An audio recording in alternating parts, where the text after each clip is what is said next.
Okay, now let's start with the next chapter, chapter number 16। Chapter 16 जो है उसमें दो पार्ट्स हैं, एक है हमारा CSR और सेकेंड वन इज सस्टेनेबिलिटी। अब ये दोनों वर्ड्स के बारे में हम एंडलेस नंबर ऑफ टाइम्स बात कर चुके हैं, DD में भी कर चुके हैं, CG में भी कर चुके हैं। तो ये जो चैप्टर है ये आपको मान लो 90% तो पहले से आता है। कुछ चीजें हैं जो थोड़ी सी डिफरेंट हैं जो कि हमें यहाँ पे कवर करनी है, ठीक है। चलो सबसे पहले स्टार्ट कर लेते हैं CSR से। सबको पता है CSR कॉर्पोरेट सोशल रिस्पॉन्सिबिलिटी क्या होता है। कुछ स्पेसिफाइड कंपनीज हैं, 3 लिमिट्स हमें गिवन है section number 135 of companies act में। सबसे पहले क्या है, अगर आपका नेट प्रॉफिट कितना हो 5 करोड़ और मोर, या फिर आपका नेट वर्थ 500 CR और अबव, या फिर आपका टर्नओवर कितना है 1000 करोड़ और अबव, इन तीनों में से अगर आप किसी भी एक लिमिट में फॉल करते हो यानी एक्सीड हो रही है वो आपकी, तो फिर आपको क्या करना पड़ेगा, CSR करना पड़ेगा। तो जो भी आपका CSR का एक्सपेंस रहेगा वो कितना रहेगा, 2% of average net profits of past 3 years, ठीक है। आपको एवरेज करके और उसका 2% स्पेंड कर देना है। तो ये हम बहुत बार बात कर चुके हैं।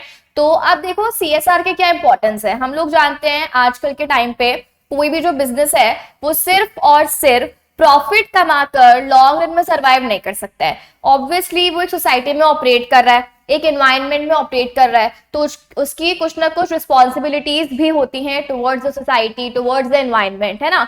वो हम पढ़ते हैं ना कि वो रिसोर्सेज यूज कर रहा है सोसाइटी के, तो उसकी कुछ ऑब्लिगेशन भी बनती है टुवर्ड्स द सोसाइटी। तो बेसिकली यहाँ पर वही है कि अगर सोसाइटी में आपको ऑपरेट करना है, आप रिसोर्सेज यूज कर रहे हो, तो आपको सोसाइटी के लिए भी कुछ करना पड़ेगा, ठीक है। ये सारे कंसेप्ट बना हुआ है अपना CSR, तो इसीलिए मैंडेटरी कर दिया गया है बड़ी बड़ी कंपनीज के लिए। अच्छा, इसके अलावा अब अगर आप CSR करते हो तो ऑब्वियस सी बात है आपको बहुत सारे बेनिफिट्स मिलेंगे। सबसे पहले तो आपकी reputation, goodwill, brand value market में एनहांस होगी ही होगी, ठीक है।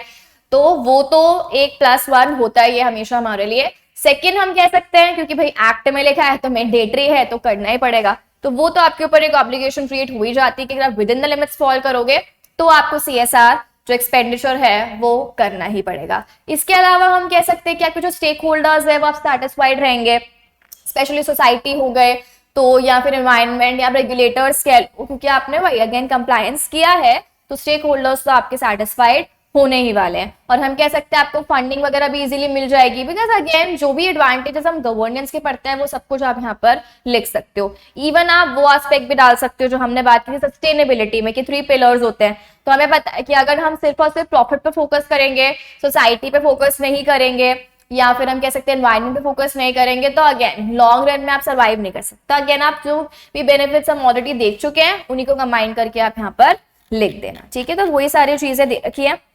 आपको यहाँ पे एक टॉपिक गिवन है व्हाई CSR एट ऑल, तो ये वही है जो अभी हमने एडवांटेजेस के बारे में बात की है, एक बार आप इसको रीड कर लेना। अब देखो फैक्टर्स इन्फ्लुएंसिंग CSR भी वही टॉपिक बोल रहा है, यानी क्या रीजंस हैं जिनकी वजह से आप क्या करते हो, CSR करते हो। तो वही आजकल के टाइम में जो स्टेक होल्डर्स है, इन्वेस्टर्स है, वो काफी अवेयर हो गए, उनको पता है कि सिर्फ प्रॉफिट कमाने वाली कंपनी है तो हम उसके साथ में एसोसिएट नहीं करेंगे। इवन गवर्नमेंट या रेगुलेटर्स जो है वो भी प्रमोट कर रहे हैं कि आप ज्यादा से ज्यादा सोसाइटी के लिए सोचो, CSR करो, सस्टेनेबिलिटी करो, ठीक है। ग्लोबलाइजेशन काफी बढ़ रहा है, दैट मीन्स हम सिर्फ डोमेस्टिक लेवल पे नहीं ग्लोबल लेवल पे ऑपरेट कर रहे हैं। तो इतने बड़े लेवल पे आप ऑपरेट कर रहे हो, दैट मीन्स आपका क्रॉस बॉर्डर होगा, सब कुछ होगा, तो आपके साथ वही लोग कनेक्ट करके काम करना चाहेंगे जो कि लग रहा है उनको कि अच्छा हाँ ये केपेबल है, ये सिर्फ और सिर्फ अपना सेल्फिश मोटिव्स, प्रॉफिट मोटिव्स नहीं देख रहे हैं, लॉन्ग रन में सर्वाइव कर पाएंगे। तो वो सारी तो कंज्यूमर्स भी इवन उन्हीं से ही अपने जो है वो गुड्स और सर्विसेज प्रोक्योर करना चाहते हैं जो एकदम रिस्पॉन्सिबल गुड सिटीजन है सोसाइटी के। तो ये सारे बेसिक रीजंस आप लोग लिख सकते हो, ठीक है। चलो अब चलते हैं next is what, triple bottom line approach of CSR। अब ये हम पहले पढ़ चुके हैं, आपको याद होगा जब हमने चैप्टर नंबर 14 देखा था, दैट वाज व्हाट, रिपोर्टिंग। तो रिपोर्टिंग में हमने सस्टेनेबिलिटी के 3 पिलर्स देखे थे, ठीक है। सस्टेनेबिलिटी के हमने 3 पिलर्स देखे थे, इकोनॉमिक, एनवायरमेंटल एंड सोशल। और वहां पर हमने बात की थी कि इन तीनों को हम 3 P's भी बोलते हैं, पीपल, प्लैनेट एंड प्रॉफिट, ठीक है। तो वहां पर इसका नेम क्या था, 3 पिलर्स ऑफ सस्टेनेबिलिटी। यहां पर इसका नेम क्या है, triple bottom line approach of CSR, ठीक है। सेम ही कंसेप्ट है, वहां पे बस वो पिलर्स के बता दिए थे, एनवायरमेंटल, इकोनॉमिक एंड सोशल। यहां पर उन तीनों को वो 3 P's बता दिया है, पीपल हो गया सोसाइटी वाला जो पिलर था अपना, ठीक है, सोशल। देन अपना प्लैनेट हो गया एनवायरनमेंट वाला, और इसके बाद प्रॉफिट हो गया अपना इकोनॉमिक वाला। तो वही सेम टू सेम कंसेप्ट देख लो आपको यहाँ पर दिख जाएगा। तो कुछ भी डिफरेंट नहीं है, बस दोनों चैप्टर्स में हेडिंग जो नेम है हेडिंग्स का वो यहाँ पर डिफरेंट है। अब देखो यहाँ पर ये क्या बोल रहा है बेसिकली कि क्या क्या प्रॉब्लम्स हो सकते हैं या क्या क्या हम कह सकते हैं फैक्टर्स हो सकते हैं जिनके ऊपर एक ऑर्गेनाइजेशन को ध्यान देना चाहिए। सबसे पहले इसने क्या बात की है, पीपल। पीपल क्या था हमारा, सोशल। तो इसने क्या बोला, सोशल में वही हेल्थ हो गई, सेफ्टी हो गई, एथिक्स हो गए, एजुकेशन हो गई, लिटरेसी हो गया, ये सारी चीजें हो गया। देन एम्प्लॉयमेंट वाला फैक्टर भी आ जाएंगे, चाइल्ड लेबर वगैरह भी आ जाएंगे, वो सब आ जाएंगे। अगर हम लोग बात करें प्लैनेट की, प्लैनेट क्या था हमारा, एनवायरनमेंट। तो वही पोल्यूशन नहीं करना है, climate change, global warming, green house gases का इमिशन कम कर दो, ठीक है, डिफॉरेस्टेशन मत करो, अफॉरेस्टेशन करो। तो वो सारी बेसिक बेसिक जो बचपन में हम लोग चीजें पढ़ते हैं। और इसके बाद में अगर हम लोग बात करें प्रॉफिट की, तो प्रॉफिट तो देखो बिना प्रॉफिट के तो ऑब्वियस सी बात है आप सर्वाइव नहीं कर सकते हो। तो वही है, लोगों को एम्प्लॉयमेंट दो, इनोवेशन वगैरह करो, जिससे पैसे तो आने चाहिए, ठीक है। तो ये सब चीजें हमें यहाँ पे ध्यान देनी है। इसीलिए यहाँ पे क्या बोला है कि ट्रिपल बॉटम लाइन अप्रोच बहुत ज्यादा इंपॉर्टेंट है, तीनों पिलर्स पे हमें यहाँ पर फोकस करना है। चलो अब चलते हैं हम लोग नेक्स्ट हमें जो गिवन है दैट इज कंपनीज एक्ट का सेक्शन नंबर 135, जिसमें से मोस्ट टॉपिक्स हम ऑलरेडी कवर कर चुके हैं। सबसे पहले तो आपको वही लिमिट्स गिवन है जो अभी हमने बिगिनिंग में डिस्कस की है, ठीक है। इसके अलावा आपको क्या बोला है कि ऑब्वियसली बात है अगर आप लिमिट्स फॉलो कर रहे हो तो फिर आपको क्या करना होगा, एक सीएसआर कमेटी भी कॉन्स्टिट्यूट करनी होगी। लेकिन अगर आपको याद हो कि सीएसआर कमेटी में एक डायरेक्टर का इंडिपेंडेंट होना कंपलसरी होता है, ये हमने ऑलरेडी बात कर रही है, ठीक है। लेकिन हमने एक और बात की थी कि मान लो अगर कंपनी प्राइवेट कंपनी है या जहां पर इंडिपेंडेंट डायरेक्टर्स की रिक्वायरमेंट नहीं है, वहां पर कंपलसरी नहीं है, तो फिर उस सिचुएशन में इंडिपेंडेंट डायरेक्टर्स नहीं है तो भी चल जाएगा। और ऑल्सो अगर प्राइवेट कंपनी है तो फिर वहां पे आपके नॉर्मली 3 चाहिए, प्राइवेट कंपनी है तो फिर आप 2 से भी काम चला सकते हो। तो ये बातें हम ऑलरेडी पहले देख चुके हैं, ठीक है। इसके बाद में क्या बोला है कि आपको बोर्ड रिपोर्ट में डिस्क्लोजर देना होगा आपके सीएसआर कमेटी के बारे में। सीएसआर कमेटी क्या करेगी, सीएसआर पॉलिसी बनाएगी, शेड्यूल 7 जो भी एक्टिविटीज मेंशन्ड है उसके अकॉर्डिंग्स में। देन एक्सपेंडिचर आपको कितना करना है, कहाँ करना है, मॉनिटरिंग, रिपोर्टिंग, ये सारा का सारा काम किसका रहेगा, सीएसआर कमेटी का रहेगा, which we have already discussed. चलो अब इसके बाद में आ जाओ, नेक्स्ट जो हमें गिवन है, बोर्ड जो है उसको क्या इंश्योर करना है कि उसको 2% ऑफ एवरेज नेट प्रॉफिट्स जो है पास 3 फाइनेंशियल ईयर्स का एवरेज करके आपको एक्सपेंडिचर करना पड़ेगा, ठीक है। अब आपको ये भी चीज याद होगी कि हमें प्रेफरेंस किसको देना है, पहले लोकल एरिया का प्रेफरेंस देना है और उसके बाद आप कहीं पर भी अराउंड द कंट्री एक्सपेंडिचर कर सकते हो। अब आती है इंपॉर्टेंट चीज जो हमने पहले कहीं पर डिस्कस नहीं कर रखी है। अब देखो बहुत सारी कंपनीज डीट भी होती है कि ठीक है भाई हमारे ऊपर एक्सपेंडिचर के प्रोविजन एप्लीकेबल हो रहे हैं लेकिन स्टिल ढीले हैं भाई, या नहीं किया बाद में कर लेंगे ये वो। तो अगर बोला है फेलियर कि अगर आपकी कंपनी जो 2% का प्रेस्क्राइब्ड एक्सपेंडिचर है वो अगर आपकी कंपनी खर्चा नहीं कर पाती, एक्सपेंस नहीं कर पाती है, तो फिर क्या होगा, ठीक है। तो उसको इजी लैंग्वेज में हम यहाँ पे ये चार्ट से स्टडी कर लेते हैं। देखो if company fails to spend prescribed amount, कि प्रेस्क्राइब्ड अमाउंट यहाँ पर कितना परसेंट है, वो जो 2% ऑफ एवरेज 3 इयर्स करके, ठीक है। तो सबसे पहले तो आपको बताना है रीजन कि आप ऐसा क्यों नहीं कर पाए, ठीक है। फिर हम आपको क्या दे रहे हैं, 2 ऑप्शंस दे रहे हैं। हम आप पे डायरेक्टली पेनल्टी नहीं लगा रहे हैं, हम आपको बचने के लिए 2 ऑप्शंस दे रहे हैं। देखो अब क्या होता है, सबसे पहले आपको ये डिसाइड करना है कि आपका प्रोजेक्ट ऑनगोइंग प्रोजेक्ट है या आपका प्रोजेक्ट ऑनगोइंग प्रोजेक्ट नहीं है। ऑनगोइंग प्रोजेक्ट मतलब ऐसे नहीं है कि बस एक ही बार में आपने एक्सपेंस कर दिया और वो काम खत्म हो गया। लेट्स से आप पूरे विलेज डेवलपमेंट की बात कर रहे हो, आप स्कूल्स या हेल्थ केयर सेंटर्स वगैरह बना रहे हो और आपको लग रहा है कि अरे 1 साल में कंप्लीट नहीं हो सकता है, ठीक है, हमें टाइम चाहिए, तो 1-2 साल उसको कंप्लीट होने में लग जाएंगे। तो ऐसा कोई प्रोजेक्ट जो एक ही बार में बन के कंप्लीट नहीं हो रहा, उस पर थोड़े से ज्यादा ईयर्स तक एक्सपेंडिचर करने की जरूरत होगी, तो उस प्रोजेक्ट को हम लोग क्या बोलेंगे, ऑनगोइंग प्रोजेक्ट बोलेंगे, ठीक है। और जो एक ही बार में एक्सपेंस करके खत्म हो गया वो नॉर्मल प्रोजेक्ट है। तो आप सबसे पहले डिसाइड करो कि आपका प्रोजेक्ट ऑनगोइंग प्रोजेक्ट है या आपका ऑनगोइंग प्रोजेक्ट नहीं है।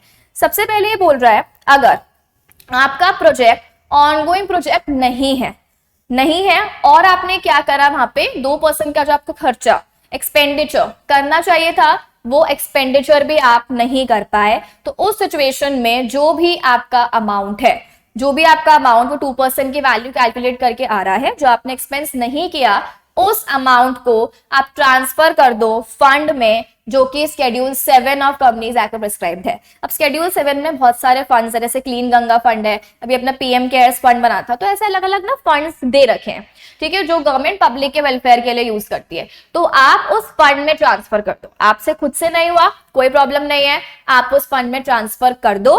जिस भी फाइनेंशियल ईयर का वो एक्सपेंस है, वो फाइनेंशियल ईयर एंड हो गया, आप एक्सपेंस नहीं कर पाए, तो फाइनेंशियल ईयर के एंड के कितने टाइम में, विद इन 6 मंथ्स आप क्या कर दो, वो पैसे को उस फंड में ट्रांसफर कर दो, अगर वो ऑनगोइंग प्रोजेक्ट नहीं है, ठीक है।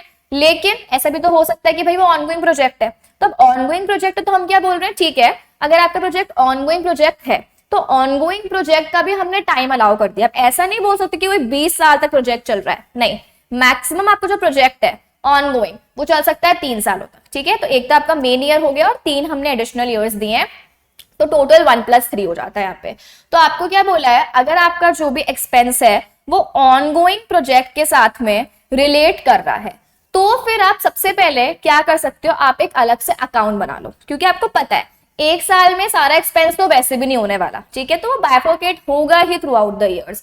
तो आप क्या करो, एक अलग से अकाउंट बना लो, ठीक है, और उस अकाउंट में जो भी आपका अनस्पेंड पैसा है वो अनस्पेंड पैसा आप उस अकाउंट में डाल लो। लेट्स से मेरा जो टोटल एक्सपेंडिचर था, जो मुझे 2% मैंने कैलकुलेट किया, वो आ रहा है 10 लाख रुपए। मुझे लग रहा है इस साल मुझे ओनली 7 लाख का खर्चा करना है, और जो रिमेनिंग 3 लाख का खर्चा है ना, वो अभी रिक्वायर्ड नहीं है, मैं अगले साल कर लूंगी क्योंकि ऑनगोइंग प्रोजेक्ट चल रहा है। तो ये बोल रहा है कि जो 3 लाख है ना, इसको आपको अलग से कहाँ करना है, एक स्पेशल अकाउंट ओपन करो और उस स्पेशल अकाउंट में आप वो जो पैसा है उसको ट्रांसफर करो। बैंक में अकाउंट खोलोगे, उस अकाउंट का नाम क्या दोगे, अनस्पेंड CSR अकाउंट, ठीक है, और उस अकाउंट में आप जो पैसा ट्रांसफर करोगे वो फाइनेंशियल ईयर के एंड के 30 डेज के अंदर अंदर आप वो पैसे को वहां पर क्या कर दोगे, ट्रांसफर कर दोगे, ठीक है। तो एक तो आपको ये चीज ध्यान रखनी है। और फिर क्या बोला है कि जो आपने वो पैसा ट्रांसफर किया है उसको वही कितने टाइम के लिए अलाउड है, 3 इयर्स, कि आपने जब भी ट्रांसफर किया है, ट्रांसफर करने के 3 सालों तक आप उसको यूज कर सकते हो, ठीक है, उसके बाद यूज नहीं कर सकते। अब मान लो कि कंपनी और डीट है, 3 साल भी कंप्लीट हो गए, अभी भी उसने उस पैसे को यूज नहीं किया है, तो फिर हमने आपको क्या बोला है, स्टिल अगर आपने उस पैसे को यूज नहीं किया है, अब आप क्या करो, जो हमने फंड बताया था, जो हमने पहले पढ़ा था, अब उस फंड में ट्रांसफर कर दो। जैसे ही आपका 3rd फाइनेंशियल ईयर खत्म हो गया, 3rd फाइनेंशियल ईयर खत्म होने के विद इन 30 डेज आप क्या करो, उस अमाउंट को फंड में ट्रांसफर कर दो, ठीक है। तो आपने आपको क्या बोला, ठीक है, 3 साल तक आप ऑनगोइंग है, यूज कर सकते हो। अगर आप नहीं यूज कर पा रहे हो तो फिर उस सिचुएशन में आप क्या करो, जैसे ही 3rd ईयर एंड होता है वैसे ही आप क्या करो, फंड में ट्रांसफर कर दो, ठीक है। तो ये चीज हमें याद रखनी है। लेकिन मान लो कंपनी जो है अभी भी ना तो उसने अकाउंट में किया, ना उसने फंड में किया, फर्स्ट वाला सेकंड वाला कुछ भी नहीं कर रही है, तो फिर हमने क्या बोला है, अगर नॉन कंप्लायंस करोगे अब तुम्हारे ऊपर क्या आ जाएगी, पेनल्टी आ जाएगी, ठीक है। तो अगर तुमने ऊपर वाले जो भी प्रोविजंस हैं एप्लीकेबल वो अगर आप नहीं मानते हो सॉरी, तो फिर you will be liable to the penalty, जो कि यहाँ पे प्रिस्क्राइब्ड है। तो ये पेनल्टी आप लर्न कर लेना, ठीक है।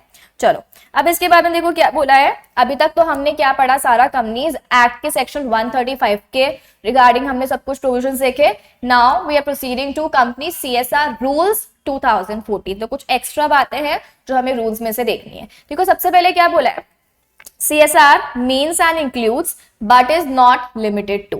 अब देखो बहुत सारे जो शेड्यूल 7 है उसमें बहुत सारी एक्टिविटीज आपको गिवन है, तो वो सारी एक्टिविटीज में से आप कोई भी एक पर्टिकुलर एक्टिविटी चूज करो और आप उसमें क्या कर सकते हो, अपना एक्सपेंडिचर कर सकते हो, ठीक है। तो जो 135 में प्रोविजंस एप्लीकेबल हो रहे हैं उसके अकॉर्डिंग्स में आप शेड्यूल 7 वाली एक्टिविटीज में आपका एक्सपेंडिचर कर सकते हो, ठीक है। लेकिन आप देखो यहाँ पे क्या बोल रहा है, कौन कौन सी चीजें हैं जो कि CSR का पार्ट नहीं बनेगी। देखो सबसे पहले अगर कोई कंपनी अपनी नॉर्मल बिजनेस एक्टिविटी, उसका नॉर्मल बेसिक काम ही वही है, तो क्या जो नॉर्मल आप बिजनेस कर रहे हो वो CSR का पार्ट बनेगा क्या? आपका नॉर्मल बिजनेस ही ठीक है, एम्प्लॉयमेंट प्रोवाइड करना है, ये करना है, वो करना है, नॉर्मल आपका काम है जिससे आपको प्रॉफिट आ रहा है, वो वाला काम CSR का पार्ट नहीं बनेगा, ऑब्वियस सी बात है, ठीक है।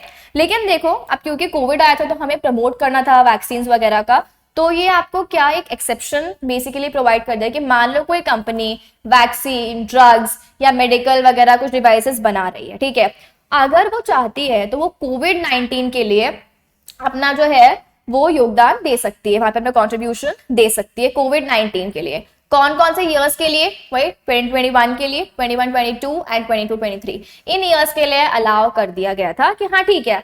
वैसे नॉर्मल जो आपका है रिसर्च एंड एक्टिविटी डेवलपमेंट वाला वो अलाउड नहीं था। अभी हमने ऊपर बात की ना कि नॉर्मल कोर्स वाला अलाउड नहीं किया जाएगा क्योंकि वो आपका बेसिक बिजनेस है। पर एक्सेप्शन में क्या बोला, ठीक है भाई कोविड-19 के लिए अगर तुम वैक्सीन वगैरह बनाते हो, कंट्रीब्यूशन देना चाहते हो, देन तुमको अलाउड है। लेकिन वहां पे एक तो ये 3 फाइनेंशियल ईयर्स के लिए अलाउ कर रखा है और उसके अलावा कुछ कुछ चीजें और बोली है कि जो भी आप रिसर्च एंड डेवलपमेंट एक्टिविटीज करोगे वो एक्ट में हमने पहले से, शेड्यूल में हमने पहले से क्या कर रखा है, इंस्टीट्यूट्स के बारे में बता रखा है।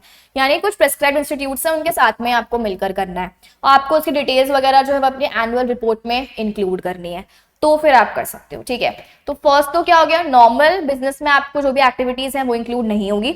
सेकेंड आपका क्या पॉइंट बोल रहा है कि अगर आपने कोई भी एक्टिविटीज इंडिया के बाहर करी है, ऑब्वियसली बात है हम इंडिया का डेवलपमेंट चाह रहे हैं, बाहर का चाह रहे हैं, इंडिया का। अगर आपने इंडिया के बाहर कोई भी एक्टिविटी कंडक्ट की है देन वो भी इंक्लूड नहीं की जाएगी। लेकिन मान लो कि जो अपने इंडिया के प्लेयर्स हैं वो इंटरनेशनल स्पोर्ट्स वगैरह में गेम्स वगैरह खेलते हैं, तो वो अपने यहाँ पे इंडिया को, किसी भी स्टेट को या यूटी को या अपने पूरे नेशनल लेवल पे इंडिया को रिप्रेजेंट कर रहे हैं, तो उनकी अगर ट्रेनिंग वगैरह है तो वो आप करवा सकते हैं बिकॉज अल्टीमेटली वो इंडिया को रिप्रेजेंट कर रहे हैं बाहर जाके, तो दैट इज परमिटेड। पर उसके अलावा अगर आपने और किसी चीज पे खर्चा वगैरह किया है इंडिया के बाहर तो that shall not be included in CSR expenditure.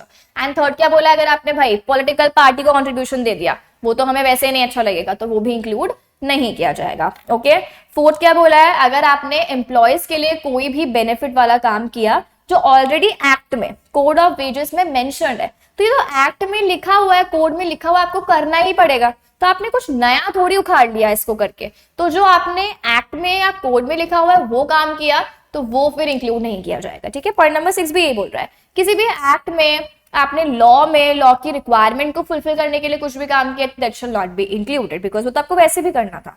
ठीक है, तो वो एक तीर से वो दो निशाने वाली बात हो गई कि इस एक्ट का भी हो जाएगा, सीएसआर का भी हो जाएगा, तो that shall not be permitted. And अपना जो लास्ट पॉइंट है वो क्या है, मान लो कि आपने क्या करा, आप किसी में स्पॉन्सर बन गए। अब देखो कोई स्पॉन्सर बन रहा है तो सिचुएशन में अल्टीमेटली बेनिफिट तो उसी को ही हो रहा है स्पॉन्सरशिप में, तो आप स्पॉन्सर बन रहे हो, बेनिफिट आपका खुद का हो रहा है और अब क्या बोल रहे हो कि भाई हमने तो क्या कर दिया, सीएसआर कर दिया। तो नहीं, स्पॉन्सरशिप वगैरह वाली एक्टिविटीज सीएसआर में इंक्लूड नहीं की जाएगी। ठीक है, चलो, तो ये सब activities shall not be included कहां पे, सीएसआर के एक्सपेंडिचर में।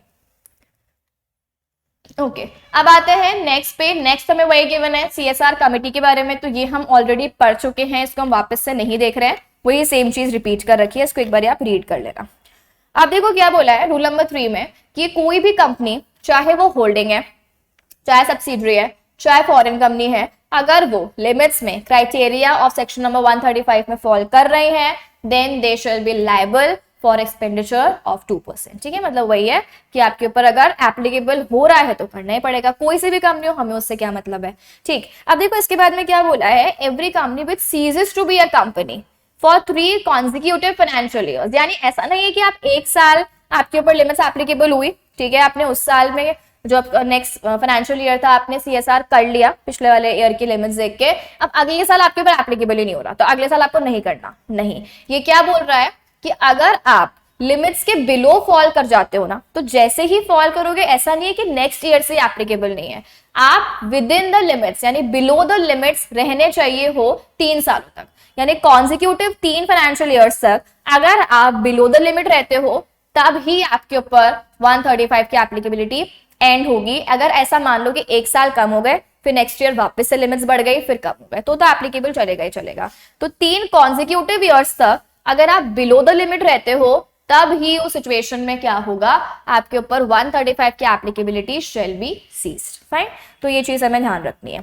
इसके बाद देखो क्या हुआ, सीएसआर एक्टिविटी रूल नंबर 4 क्या बोल रहा है कि जो भी कंपनी है अपनी सीएसआर पॉलिसी के अकॉर्डेंस में सीएसआर एक्टिविटीज करेगी और सीएसआर कमिटी का पूरा रोल है वहां पे। अब देखो कंपनी आइदर सीएसआर एक्टिविटीज खुद से भी कर सकती है या फिर हमने पहले ही बात कर रखी है कि अगर कोई भी सेक्शन 8 कंपनी है, कोई भी ट्रस्ट है, कोई भी सोसाइटी है, उसके साथ में मिलकर भी जो कंपनी है वो ये काम कर सकती है। अब देखो ऐसा भी हो सकता है कि जो सेक्शन 8 कंपनी, सोसाइटी, ट्रस्ट वो कंपनी ने खुद ने ही बनाया, आइदर अकेले या किसी और कंपनी के साथ में मिलकर, इस्टेब्लिश खुद ने ही करा है, या ऐसा भी हो सकता है कि वो ऑलरेडी पहले से एस्टैब्लिश है या गवर्नमेंट ने पहले से एस्टैब्लिश कर रखा है, तो दोनों ही आपको अलाउ कर रखे हैं कि आप जो है किसी भी टाइप के एनपीओ ट्रस्ट सोसाइटी के साथ में क्या कर सकते हो, मिलकर सीएसआर एक्टिविटीज कर सकते हो। लेकिन एक चीज बोली है, ऐसे हमने अलाउ तो कर दिया, लेकिन उस ट्रस्ट सोसाइटी या फिर एनपीओ को एक कंडीशन माननी पड़ेगी कि उनका इस्टेब्लिश ट्रैक रिकॉर्ड होना चाहिए 3 इयर्स का इन अंडरटेकिंग सिमिलर प्रोग्राम्स और प्रोजेक्ट्स। वैसे सेम ही टाइप के प्रोग्राम्स और प्रोजेक्ट्स अगर उसने कर रखे होंगे तब ही हम उसको क्या करेंगे, अलाउ करेंगे। यानी ऑब्वियसली एक्सपीरियंस होना चाहिए, बिना एक्सपीरियंस वाली कंपनी के साथ में हम उसको नहीं करने देंगे, ठीक है। तो वो वाली चीज हमें ध्यान रखनी है। और इसके बाद में क्या बोला है कि कोई भी एंटिटी, मतलब वही अगर अपनी सोसाइटी है, ट्रस्ट है या एनपीओ है, अगर वो चाहती है सीएसआर एक्टिविटीज करना, तो उसको क्या करना पड़ेगा, अपने आप को सीजी के साथ में रजिस्टर भी करवाना पड़ेगा। यानी जो नॉन रजिस्टर्ड वाली एंटिटीज हैं वो सीएसआर का काम नहीं कर सकती हैं, और उनका रजिस्ट्रेशन जो होगा वो फॉर्म नंबर सीएसआर 1 में होगा, ठीक है। और ये कब से एप्लीकेबल था, 1 अप्रैल 2021 से, तो उससे पहले तक ये चीजें एप्लीकेबल नहीं थी, ठीक है। देन वही बोला कि जो भी आपका फॉर्म है वो साइन करना है, डीएससी वगैरह अटैच होगा प्रोफेशनल का, ये सारी चीजें हैं। और उसके बाद में आपको क्या मिल जाएगा, एक सीएसआर का रजिस्ट्रेशन नंबर मिल जाएगा। तो ये चीज हमें ध्यान रखनी है। देन क्या बोले कि अगर कंपनी चाहती है तो वो किसी और कंपनी के साथ मिलकर, दैट मीन्स कोलैब करके भी सीएसआर एक्सपेंडिचर में इनकर कर सकती है। देन जो सीएफओ होगा हमारी कंपनी का, वो सर्टिफाई करेगा कि भाई जितने फंड्स रिक्वायर्ड हैं या जो वो 2% का कैलकुलेशन हमने किया है वो एकदम प्रॉपर आया है नहीं आया है, वो सीएफओ उसको सर्टिफाई करके देगा, ठीक है। देन ऑनगोइंग तो हमने ऑलरेडी पढ़ लिया था, अगर ऑनगोइंग प्रोजेक्ट है तो फिर उसके लिए क्या रिक्वायरमेंट्स है, एक्सपेंडिचर वगैरह क्या रहेगा, अकाउंट ओपनिंग, वो सब बेसिक चीजें हैं। देन देखो rule number 5, rule number 6 and rule number 7 ये हम ऑलरेडी बेसिकली देख चुके हैं, ठीक है। तो 5 और 6 तो एग्जैक्टली कॉपी पेस्ट है जो हमने chapter number 5 and chapter number 6 में कवर कर रखा है। जो अपना रूल नंबर 7 है सीएसआर एक्सपेंडिचर, बेसिकली ये भी अभी हमने देख ही लिया कि आपको कितना % स्पेंड करना होता है, 2% स्पेंड करना होता है। और एक बस वो चीज याद रखना, अगर आपका फेलियर हो रहा है तो अभी अपन ने जो पूरा चार्ट देखा था कि ऑनगोइंग है ऑनगोइंग नहीं है, तो वो सब कुछ एकदम सेम प्रोविजंस एप्लीकेबल हो रहा है, ठीक है। चलो अब देखो इसके बाद में क्या बात बोली है कि बोर्ड को ये चीज इंश्योर करनी है कि आपके जो एडमिनिस्ट्रेटिव ओवरहेड्स है, आलतू फालतू का एडमिनिस्ट्रेशन का खर्चा है, वो सब कितना आना चाहिए, maximum 5% of total CSR expenditure. आपको एक्सपेंस ज्यादा करना है, एडमिनिस्ट्रेशन ऑफ द प्रोजेक्ट पे फालतू का एक्सपेंस मत करना, वो हम मैक्सिमम कितना अलाउ करेंगे, 5%, ठीक है। अब देखो क्या बोला है, कोई surplus arising out of CSR activities. अब मान लो कि मैंने कोई लैंड खरीद ली है, ठीक है, या कोई बिल्डिंग खरीद लिया, कुछ भी ऐसा खरीद लिया, और लेट्स से कि उसकी वैल्यू ना टाइम टू टाइम इंक्रीज हो रही है, ठीक है। मैंने कोई लैंड खरीदा और उसकी वैल्यू इंक्रीज हो रही है, या मैंने कहीं पे इन्वेस्टमेंट करा होगा और मुझे उस पर इंटरेस्ट मिल रहा है, तो जो भी मैंने यहाँ पे इनकम कमाई है, वैल्यू इंक्रीज हुई है या इंटरेस्ट वगैरह की इनकम है, वो मुझे किस अमाउंट पे मिली है, जो मेरा एक्चुअल में सीएसआर एक्सपेंडिचर था उस अमाउंट पे मुझे मिली है। तो वो मेरा सीएसआर का ही सरप्लस है ना, कि मैंने कुछ पैसे इन्वेस्टमेंट करे हैं और वो इनकम इंक्रीज हो गई है विद द टाइम। तो वो जो सरप्लस है, क्या मैं बोल सकती हूँ कि एक्स्ट्रा पैसा आया चलो कंपनी का प्रॉफिट में लगा देते हैं, नहीं। वो जो आपका सरप्लस है वो आया क्यों है, सीएसआर वाले पैसे की वजह से आया है। तो वो सरप्लस आपको वापस अगेन कहां पर लगा देना है, सीएसआर एक्टिविटीज में लगा देना है। मान लो कि उस सीएसआर एक्टिविटी में रिक्वायरमेंट नहीं और पैसे की, तो फिर आप क्या करो, सीएसआर के अकाउंट में डाल दो अगर वो ऑनगोइंग वाला है, या फंड में डाल दो, जैसा भी है। यानी वो पैसा सीएसआर के लिए ही यूटिलाइज होगा, वो पैसा कंपनी अपने प्रॉफिट के तौर पर यूटिलाइज नहीं कर सकती है, ठीक है। So remember that. इसके बाद में क्या बोला है, मान लो भाई अच्छी कंपनी है, अभी तक तो हमने बुराइयां पढ़ ली कंपनी की, फेल टू स्पेंड है, ये है वो है, लेकिन अब व्हाट से कि अगर कंपनी ने एक्सेस लेट्स से 10 लाख का एक्सपेंस करना था, कंपनी ने 12 लाख का एक्सपेंस कर दिया, तो वो क्या बोला है, क्या वो सेट ऑफ ले सकता है क्या, बिल्कुल। तो वो आगे आने वाले इमीडिएटली जो 3 फाइनेंशियल ईयर्स होंगे, सक्सीडिंग 3 फाइनेंशियल ईयर्स होंगे, उनमें जो कंपनी है वो सेट ऑफ क्लेम कर सकती है, ठीक है। तो वो चीज याद रखना। लेकिन उसके लिए कंपनी को क्या पास करना पड़ेगा, बोर्ड रेजोल्यूशन पास करना पड़ेगा, ये चीज हमें ध्यान रखनी है।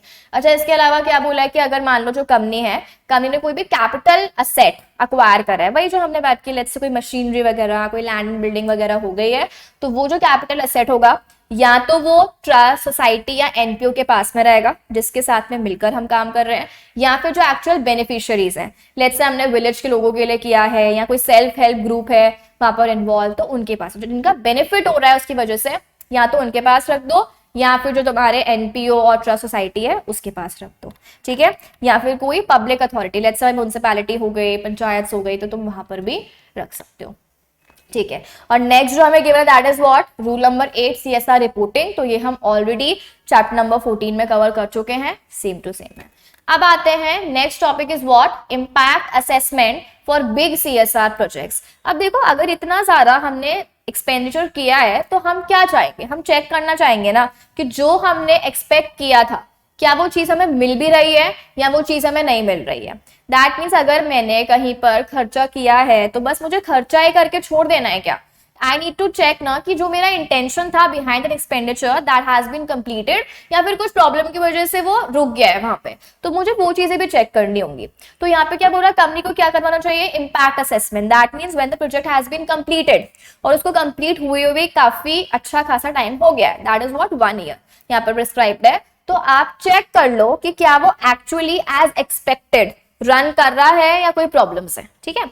तो यहाँ पे क्या बोला है कि बिग प्रोजेक्ट्स होंगे, वो बिग प्रोजेक्ट्स किस किसको बोला गया है, जहां पर आपकी सीएसआर की ऑब्लिगेशन कितनी है, 10 करोड़ रुपीज और मोर, यानी जो आपकी ऑब्लिगेशन आ रही है कंपनी के ऊपर वो कितनी ऑब्लिगेशन आ रही है, 10 करोड़ या उससे ज्यादा की। अब मान लो छोटी कंपनी है, 2 लाख का खर्चा ही करना होता है उसको, तो उस कंपनी में हम क्या ही चेक कराएंगे, ठीक है यार। लेकिन इतनी बड़ी कंपनी है कि आपका जो सीएसआर का एक्सपेंडिचर है वो ही कितना है, 10 करोड़ और उससे ज्यादा।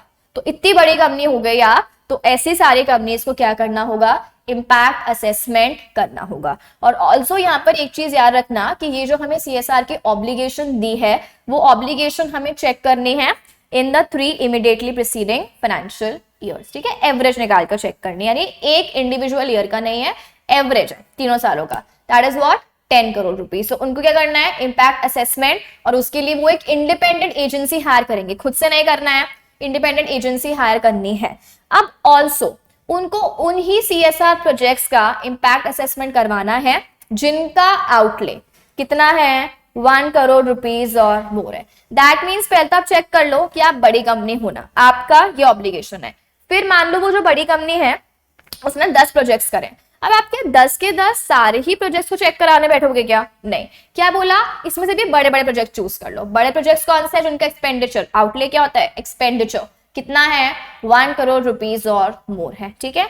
उसको आप चेक कर लो, और ऑल्सो आपको चेकिंग करनी है, ऐसे नहीं आपने महीने 2 महीने बाद ही चेकिंग कर ली, ठीक है। आपको चेक करना है जब 1 साल कंप्लीट हो चुका है वो प्रोजेक्ट पे एक्सपेंडिचर किए हुए, और जो भी रिपोर्ट है वो अगेन वही एनुअल रिपोर्ट के साथ में आपको एक्सपेंडिचर जो है वो इंक्लूड करनी है, ठीक है। इसके बाद में क्या बोला है कि जो भी कंपनी इम्पैक्ट असेसमेंट कर रही है, अब ये नहीं बोल सकती कि भाई हमने इम्पैक्ट असेसमेंट किया ना, इसके लिए हमारा 50% एक्सपेंस खर्च हो गया सीएसआर की ऑब्लिगेशन से, नहीं। अगेन वो कितना अलाउ होगा, 5% और 50 lakh rupees whichever is less, यानी इम्पैक्ट असेसमेंट भी लिमिट में करना, ऐसे नहीं है कि तुमने सारा का सारा पैसा इम्पैक्ट असेसमेंट पे लगा दिया।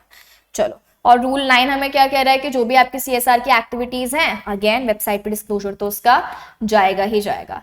अब क्या बोला है, नेक्स्ट टॉपिक में बेसिकली सीएसआर वाला यहाँ पे हो गया है, ये एक अलग ही टॉपिक हमें दे रखा है कि जो कंपनीज हैं उनको कौन कौन से एस्पेक्ट पे फोकस करना चाहिए as a good corporate citizen basically. तो वैल्यू क्रिएशन कर लो, एथिक्स लगा लो, एनवायरमेंट प्रोटेक्शन कर लो, then equitable business practices, CSR, innovation, creating market for all, यानी कि आपको डिमांड वाइज सप्लाई करनी है। देन आपको स्टेक होल्डर्स, ऐसा नहीं कि सिर्फ किसी एक पे फोकस कर रहे हो, आपको होलिस्टिक पार्टनरशिप, यानी सबको इंक्लूड करके सबके इंटरेस्ट को बैलेंस करके you should run the company. And then क्या बोला, compliance of statute. So basically ये सारे एडिशनल कुछ पॉइंट्स हैं जो कि एक कंपनी को एक्स्ट्रा एफर्ट लगाते हुए करने हैं, ठीक है। तो हमने सीएसआर भी देख लिया, और एक कंपनी को गुड कॉर्पोरेट सिटीजन किस तरीके से बनना है वो भी हमने यहाँ पे पॉइंट्स देख लिए। यहाँ तक आपके रूल्स जो थे वो कंप्लीट हो चुके थे, ठीक है। चलो अब इसके बाद में नेक्स्ट हम लोग आते हैं। देखो बेसिकली आपको कुछ कुछ ग्लोबल प्रिंसिपल्स अगेन गिवन है सीएसआर के ऊपर, तो ये एक बार आप रीड कर लेना। वही ओईसीडी हो गया, ये हमने पहले बात कर रखी है, यूएन गाइडलाइंस वगैरह हो गई, तो इसको आप एक बार देख लेना।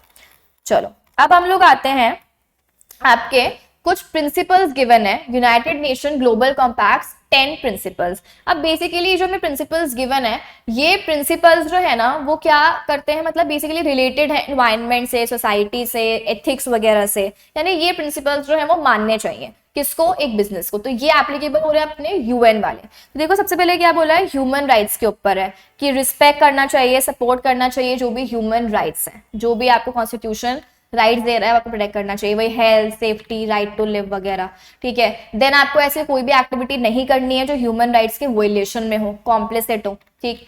देन क्या बोला है, लेबर के रिगार्डिंग आपको दे रखा है। देखो लेबर में वही है, जो भी बिजनेस है उसको लेबर लॉज माननी चाहिए, लेबर के अगेंस्ट में कुछ नहीं करना चाहिए, ट्रेड यूनियंस वगैरह अगर बन रहे तो उनको सपोर्ट करना चाहिए, तो वो सारी बेसिक चीजें आ जाएंगी, ठीक है। इसके बाद में प्रिंसिपल नंबर 4 में क्या बोला है कि आपको फोर्स्ड या कंपल्सरी लेबर किसी भी तरीके से नहीं करना है, ठीक है। Elimination of all the forms of forced and compulsory labour, और आपको चाइल्ड लेबर को भी क्या करना है, अबॉलिश करना था। अपने 5 प्रिंसिपल्स यहाँ पर हो गए। प्रिंसिपल 6 बेसिकली क्या बोल रहा है, डिस्क्रिमिनेशन, जो भेदभाव वगैरह हो रहा है उसको पहले एलिमिनेट करो। देन प्रिंसिपल नंबर 7, एनवायरनमेंट की जो भी चैलेंजेस वगैरह है फेस करो, भाई पोल्यूशन हो गया और 3 Rs हो गया, ये सब चीजें आप चेक कर लो। प्रिंसिपल 8 में क्या बोला है, greater why environmental responsibility. Principle number 9 में क्या बोला है, जो भी आपकी इन्वायरमेंट फ्रेंडली टेक्निक्स हैं आप उनको अडॉप्ट करो, ग्रीन हाउस वगैरह गैसेस को कम एमिट करो, ठीक है। आप सोलर एनर्जी का इस सब का यूज करो, ठीक है, वो सब चीजें। और इसके बाद में लास्ट जो प्रिंसिपल है that is regarding to anti corruption, यानी आपको करप्शन, ब्राइबरी, एक्सटॉर्शन, ये जितनी भी सारी चीजें हैं उनके अगेंस्ट में वर्क करना है, उनको बिल्कुल भी सपोर्ट नहीं करना है। तो ये बेसिक प्रिंसिपल्स हमें गिवन है यूएन के रिगार्डिंग, ठीक है। चलो अब स्टार्ट करते हैं नेक्स्ट टॉपिक। नेक्स्ट है जो हमारा that is national guidelines on responsible business conduct. अब देखो आपको अगर याद हो तो हमने चैप्टर में बात की थी, रिपोर्टिंग वाला चैप्टर में, बेसिकली सस्टेनेबिलिटी रिपोर्टिंग के कंसर्न में जो अपने टॉप 1000 लिस्टेड एंटिटीज हैं, आपको याद होगा उनको बनानी होती है BRSR, है ना, business responsibility and sustainability report. तो आपको याद होगा वहां पर हमने एक बात की थी कि आपको कुछ 9 प्रिंसिपल्स गिवन है और उन 9 प्रिंसिपल्स पे आपकी क्या परफॉर्मेंस है, वो परफॉर्मेंस आपको रिपोर्ट करके बतानी है। और मैंने आपको कहा था कि वो हम 16 चैप्टर में स्टडी करने वाले हैं। तो ये वो 9 प्रिंसिपल्स हैं जिनके बारे में हमें यहाँ पे देखना है। ये जो प्रिंसिपल्स हैं ये क्या है, national guidelines on responsible business conduct. तो बेसिकली गवर्नमेंट क्या चाह रहा है कि जो भी बिजनेसेस हैं वो रिस्पॉन्सिबल मैनर में बिहेव करें, और उसके लिए कुछ प्रिंसिपल्स हमें यहाँ पर गिवन है, तो वो प्रिंसिपल्स आपको मानने हैं। तो एकदम बेसिक है, ठीक है। यहाँ पे हेडिंग्स हैं, आपको थोड़ा सा इसको एलैबोरेट करके लिखना होगा अपने ओन लैंग्वेज में, जो कि आप डेफिनेटली लिख सकते हो बिकॉज बहुत ही इजी कंटेंट है। देखो फर्स्ट क्या बोला है, business should govern themselves with वही इंटेग्रिटी, एथिक्स, ट्रांसपेरेंसी, अकाउंटेबिलिटी। वही सेम टू सेम चीजें रिपीट हो रही है। आपको एथिकल होना है, ट्रांसपेरेंट होना है, आपको ऑनेस्टी से डील करना है, वो सारी की सारी चीजें। सेकंड क्या बोल रहा है कि आपको जो गुड्स और सर्विसेज देने हैं वो ऐसे होने चाहिए जो एकदम सेफ हो, सस्टेनेबल हो, एनवायरनमेंट पे उनका कोई भी नेगेटिव इंपैक्ट नहीं आना चाहिए, ठीक है। तो सस्टेनेबल एंड सेफ। इसके बाद में प्रिंसिपल नंबर 3 क्या बोला है कि आपको किसके बारे में सोचना है, अपने एम्प्लॉयज के बारे में सोचना है, उनकी जो भी राइट्स है या हम कह सकते हैं उनकी सेफ्टी रिक्वायरमेंट्स हैं वो आपको कंप्लीट करनी पड़ेगी। और इसके बाद में क्या बोला, जो आपके वैल्यू चेन्स में है, यानी जो आपके सप्लाई चेन है, आपके सप्लायर्स हो गए, होलसेलर, रिटेलर, कस्टमर्स, इन सब पे भी आपको क्या करना है, ध्यान देना है, एज वेल एज सब पे आप प्रमोट करो कि सब लोग सस्टेनेबिलिटी को फॉलो करें। नेक्स्ट प्रिंसिपल नंबर 4 क्या बोला है, बिजनेस जो है उसको जितने भी उसके स्टेक होल्डर्स हैं सबको उसको क्या करना चाहिए, रिस्पेक्ट करना चाहिए। ऑब्वियसली हम सिर्फ और सिर्फ शेयर होल्डर से फोकस नहीं कर सकते हैं। देन प्रिंसिपल 5 क्या बोला है, respect and promote human rights. जो भी आपके ह्यूमन राइट्स हैं, कॉन्स्टिट्यूशन ने आपको राइट्स दी हैं, वो सारे राइट्स प्रोटेक्ट होने चाहिए, ठीक है। देन प्रिंसिपल नंबर 6 में क्या बोला है, आपको इन्वायरमेंट को क्या करना है, रिस्पेक्ट करना है, रिस्टोर करना है, इन्वायरमेंट डिग्रेडेशन नहीं करना है, वही अगेन बेसिक। प्रिंसिपल 7 क्या बोला है कि अब देखो बेसिकली क्या होता है कि जैसे अगर आप देखो अंबानी, मुकेश अंबानी रिलायंस में या हम कहें टाटा ग्रुप, अगर ये इतनी बड़ी बड़ी कंपनीज कुछ चीज कर रही हैं तो छोटी कंपनीज भी इनको देखकर क्या होती हैं, ऐसे उनको भी लगता है कि अच्छा इतनी बड़ी बड़ी कंपनीज अगर ये काम कर रही है तो हम भी क्यों नहीं कर सकते। तो हम कह सकते हैं कि जो बिजनेसेस होते हैं बेसिकली उनकी वो पोजीशन होती है कि वो लोगों को इन्फ्लुएंस कर सकते हैं। जैसे अगर हम लोग बात करें तो सेलिब्रिटीज जो है अपने, वो जैसा करते हैं, जैसा ट्रेंड फैशन फॉलो करते हैं, जो अपने नॉर्मल पब्लिक है वो भी वही करने लग जाती है। तो हम ये कह रहे हैं कि अगर आप बिजनेस में हो दैट मीन्स आप एक काफी इन्फ्लुएंशियल पोजीशन पे हो, ठीक है। तो आप ऐसा काम करो जो आप चाहते हो कि अच्छा आपको देखकर पब्लिक भी वही काम करे। तो आप क्या करो, अगेन वही रिस्पॉन्सिबल रहो, ट्रांसपेरेंट रहो, डिस्क्लोजर्स वगैरह प्रॉपर करो, एनवायरनमेंट के लिए कुछ करो, सोसाइटी के लिए कुछ करो, सीएसआर सस्टेनेबिलिटी, क्योंकि आप एक कैसी पोजीशन पे हो, इन्फ्लुएंसिंग पोजीशन पे हो आप, ठीक है।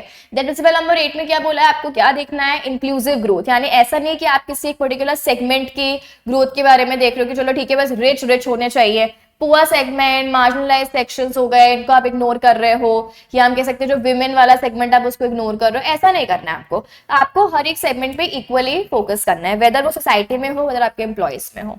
देन प्रिंसिपल नंबर 9 क्या है, जितने भी आपके कस्टमर्स है, कंज्यूमर्स हैं, वो आप सेटिस्फाइड रहने चाहिए और उनको आपको वैल्यू प्रोवाइड करनी है, ठीक है, बेसिक। चलो, तो ये अपने हो गए 9 प्रिंसिपल्स। अब आते हैं हम लोग नेक्स्ट टॉपिक पे।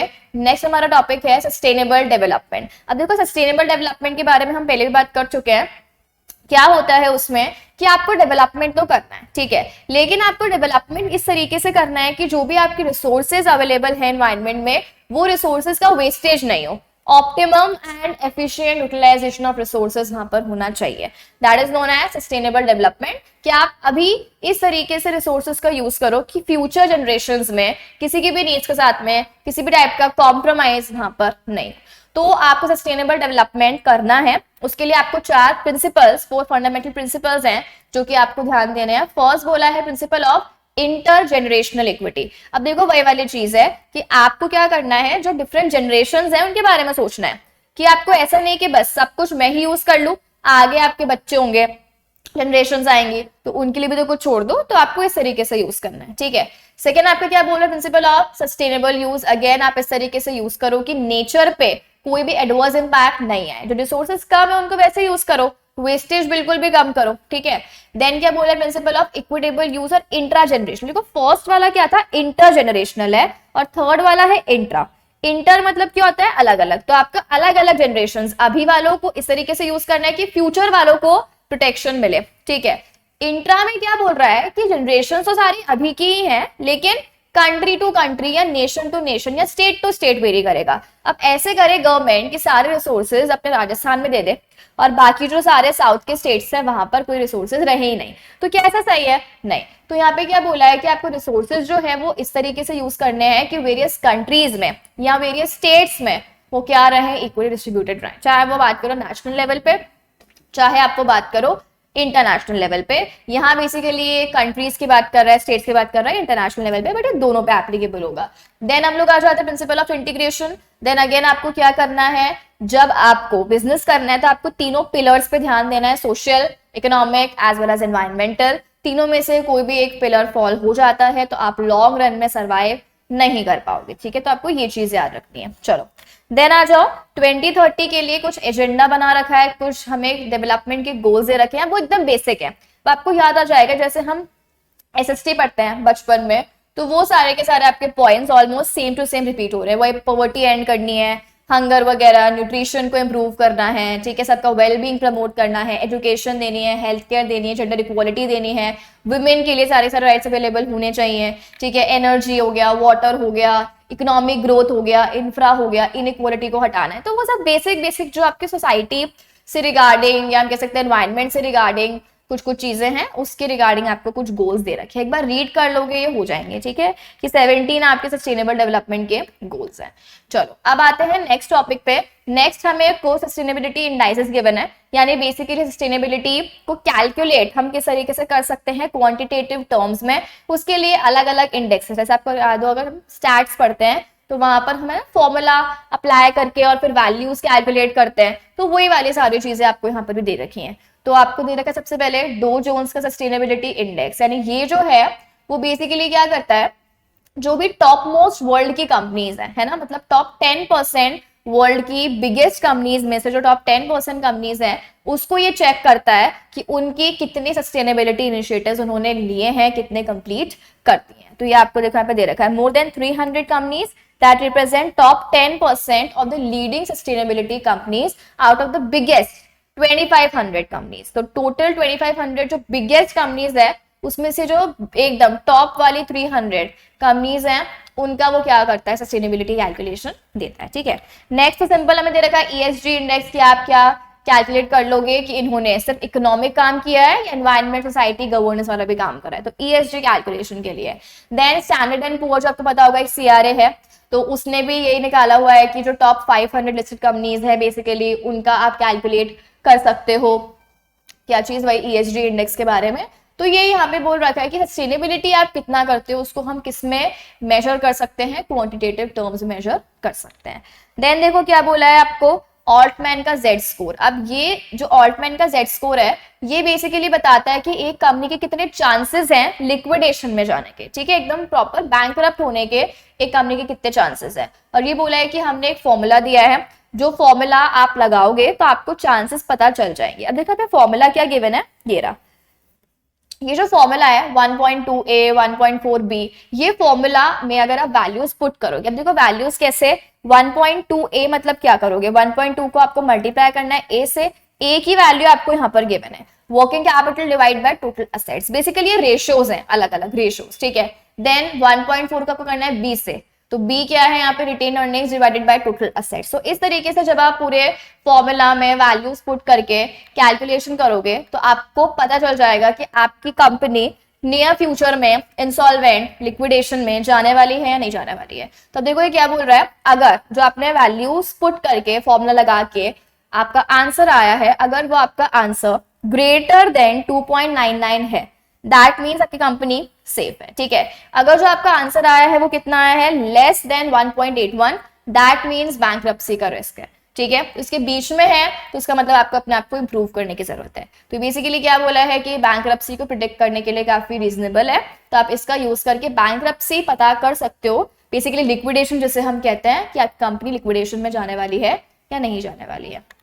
चलो सेकेंड हमें यहाँ पर गिवन है RAROC। अब ये हम ऑलरेडी चैप्टर नंबर 12 में बात कर चुके हैं, तो यहाँ पर भी आपको कंटेंट वही सेम गिवन है, फॉर्मूला गिवन है, आप चाहो तो यहाँ से रीड कर सकते हो, पर अगर आपने 12 चैप्टर में ऑलरेडी पढ़ रखा है तो फिर कोई रिक्वायरमेंट नहीं है। ठीक है, चलो थर्ड आ जाओ। थर्ड हमें गिवन है EVA और एक हमें गिवन है MVA। अब ये सबने FM में बहुत अच्छे से डिटेल में पढ़ रखा है, यहाँ हमें प्रैक्टिकल नहीं करना है, यहाँ बस हमें थ्योरी गिवन है। अब देखो EVA क्या होता है, इकोनॉमिक वैल्यू एडेड एक परफॉर्मेंस मेजर है। ठीक है, ये बेसिकली हमें क्या बताता है कि एक कंपनी जो है उसने कितनी बेसिकली परफॉर्मेंस उसकी कैसी रही है, परफॉर्मेंस मेजर उसका कैसा रहा है, वो शेयर होल्डर्स और स्टेक होल्डर्स को क्या क्रिएट कर कर दे रही है एक कंपनी, क्या एक्सेस रिटर्न उसको मिल रहा है उसने जो पैसा इन्वेस्ट करा है। अब देखो ऑब्वियसली बात है, हम जो भी इन्वेस्टमेंट करते हैं हमें क्या चाहिए, इन्वेस्टमेंट कम हो या बढ़े, ऑब्वियसली बढ़े, तो क्या आपको रिटर्न मिल रहा है, तो वो हम EVA के थ्रू कैलकुलेट कर सकते हैं। तो यहाँ पर आपको फॉर्मूला भी गिवन है, NOPAT minus invested capital into WACC।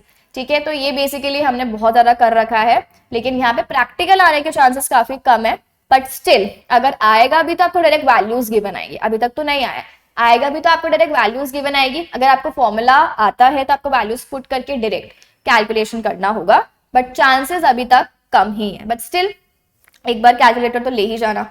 Next देखो क्या है, मार्केट वैल्यू एडेड। अच्छा अब देखो जो अपना EVA है वो तो हमें एक पर्टिकुलर पॉइंट ऑफ टाइम पे हमारी क्या परफॉर्मेंस है वो बताता है, लेकिन जो अपना मार्केट वैल्यू एडेड है ना वो हम एक टाइम पे कैलकुलेट करते हैं, लेकिन हमें बताता है कि हमने ओवर द ईयर्स कितनी वैल्यू जो है वो क्रिएट की है, यानी यहाँ पर हमने कितना अक्यूमुलेट किया, कि अगर मैंने मेरी कंपनी 10 साल पहले स्टार्ट की थी तो 10 साल के बाद में मैंने कितनी वैल्यू क्रिएट की है, कि अगर मैं वो पैसा कहीं और लगाती तो वो कितना ज्यादा होता, लेकिन वो पैसा मैंने कहाँ लगाया, उस कंपनी में लगाया, तो मैंने उस पैसे पे कितनी वैल्यू क्रिएट की है।